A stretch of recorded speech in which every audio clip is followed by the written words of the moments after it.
Well, hi there, Aries. How are you this evening? My name is Sherilyn, and I'm here to do your weekend bonus reading. This one is, I forgot all the cards. This one's going to be for the 13th, 14th, and 15th of June, which should be Friday, Saturday, and Sunday. We're going to do it the same way we always do. I'm going to call out all 12 signs. When I call out a sign, whoever comes to your mind first, that's who we're talking about. I'll pull 2 cards for each. It's to give you some sort of a overview of the current dynamic between you and the person that came to your mind. At the bottom, I'll pull the 2 cards each for Friday, Saturday, and Sunday. This is to give you some insight into what could possibly be coming towards you this weekend. The hope here is to make it easier for you to navigate your way through the weekend. That's what we're hoping, okay? All right, y'all, let's see. So for my Aries collective, let's go Aries, Aries, Aries. All righty. If you're an Aries currently dealing with another Aries or possibly sending a message to yourself, I have the 10 of Pentacles and the Hierophant. Well, if this is a message you're sending to yourself, you're telling yourself that commitment is where the 10 of Pentacles is going to lay for you. There you go. Looks like you're encouraging yourself towards some sort of commitment, okay? Is what I've got for if you're talking to yourself. If you're dealing with another Aries, the other Aries is viewing you as somebody who is coming to the realization that higher level of commitment is where their 10 of Pentacles will lay. Okay? If you are, I have cats that are going to fight, really? They're going to stop it. If you are an Aries dealing with a Taurus, I have the 2 of Swords and the 10 of Wands. So this Taurus is viewing you as somebody who's needing to make a decision and lay down some sort of a heavy burden. I get the feeling that you are needing to make a decision and lay down a burden so that you can be with the Taurus for some reason. Like something has been a distraction or keeping the 2 of you from going forward. That's what I've got there. If you are an Aries dealing with a Gemini, I have Justice and the 7 of Wands. So this Gemini is viewing you as somebody who's incredibly defensive, especially towards them for some reason. They are definitely hoping that justice is going to prevail within the dynamic for the 2 of you. This one doesn't have to be romantic, it could be, but it could also be a friendship, it looks like. If you are an Aries dealing with a Cancer, I have the 9 of Swords and the Page of Swords. Well, there's a lot of stress here with this Cancer. The Cancer is viewing you as somebody who's incredibly stressed out right now as you try to get to the bottom of something. You're trying to find clarity on something. There you go. If you are an Aries and you're dealing with a Leo, I have the 8 of Pentacles and the Strength card. So this Leo is viewing you as somebody who's totally invested in a situation that involves them. And they definitely view you as somebody who's very strong. You have plenty of inner strength to deal with anything.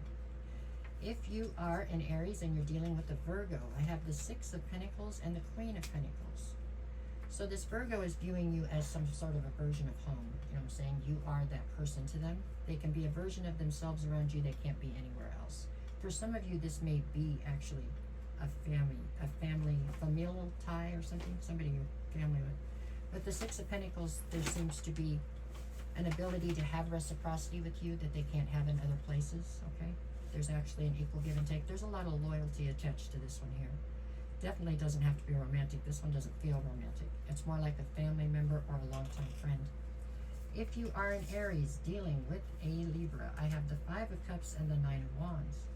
The Libra is viewing you as somebody who's incredibly wounded and who's dealing with a strong sense of loss and regret right now towards a situation with them. So if you are an Aries and you're dealing with a Scorpio, I have the King of Swords and the 4 of Swords. So the Scorpio is viewing you as somebody who's taken a very analytical and logical stance now towards them. They feel like you need to heal from some sort of a broken heart. And you've turned logical. So maybe this does have something to do with them. I don't know. If you are an Aries dealing with the Sagittarius, I have the Devil and the Knight of Wands. The Sagittarius is viewing you as somebody who is definitely attached to the devil right now in some respects. It looks like it could be because of your temper, as in you have a very bad temper. They're fearing possibly the wrath of your temper, so something has transpired here. This one doesn't feel romantic at all, so this is just somebody you know.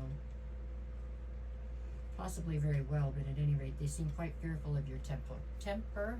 There you go. If you are an Aries dealing with a Capricorn, I have the Star card and the Page of Wands. So this Capricorn views you as somebody who is holding on to hope and faith at your ability to be a free spirit. Meaning they're viewing you as somebody who doesn't have you have no desire in their mind to be tied down. You are hoping to stay free in the world. If you are an Aries dealing with an Aquarius, I have the Six of Wands and the Hermit. So the Aquarius is viewing you as somebody who has taken their energy back out of a situation to try to reassess it. And they feel as though you have done that because you are worried about what other people are thinking of the situation with them. If you are an Aries dealing with the Pisces, I have the Three of Wands and the Wheel of Fortune. So this Pisces feels as though you are somebody where the Wheel of Fortune is definitely spinning in your favor and you're looking towards your future. This Pisces is hoping to be a part of that with you. They desperately want to be in your future. Okay? That didn't go anyways. Where am I at? Okay, here we go. For Friday, I've got the Four of Cups and the Five of Wands. So Friday, you're definitely dealing with a sense of dissatisfaction or disappointment. With the Five of Wands, you're conflicted over what to do with it or to do because of it. Saturday, I've got you at the Ace of Cups and the Queen of Cups. So you've got a cup full of love. You're just not sure where you want to put it. Possibly you found a Queen of Cups or somebody in that persona that you're looking towards. Sunday, what have I got? The Page of Cups and the Two of Cups. Yeah, there's somebody you've got your sights set on starting Saturday. With the Two of Cups here, it's a divine union of some sort. However, it feels like it's very not grounded. Doesn't mean it can't work, okay? It means that there's a level of naivety or unrealistic expectation that's somehow attached to this. It can still work, but it's going to take work, okay? Somebody has to grow here, if not both of you, is what I have. But at least you run into somebody that you definitely are highly attractive to and looking that way towards them and them towards you. It looks like on Friday and then Saturday and Sunday. Okay, it doesn't look bad, Aries. It looks like it's okay. No matter what the cards say, you go out there and make it the best possible week that you can, okay? My cats are going bonkers in here. I locked them in because it's too hot outside. But anyways, okay. All right, y'all. There you go. I'll have this out tomorrow, obviously. I'm here every morning. That's one of the cats. I'm here every morning with the daily energy check-ins. And what is wrong with these cats? And I will be back on Sunday with the weekly readings, okay? All right, y'all. Okay, have a good day.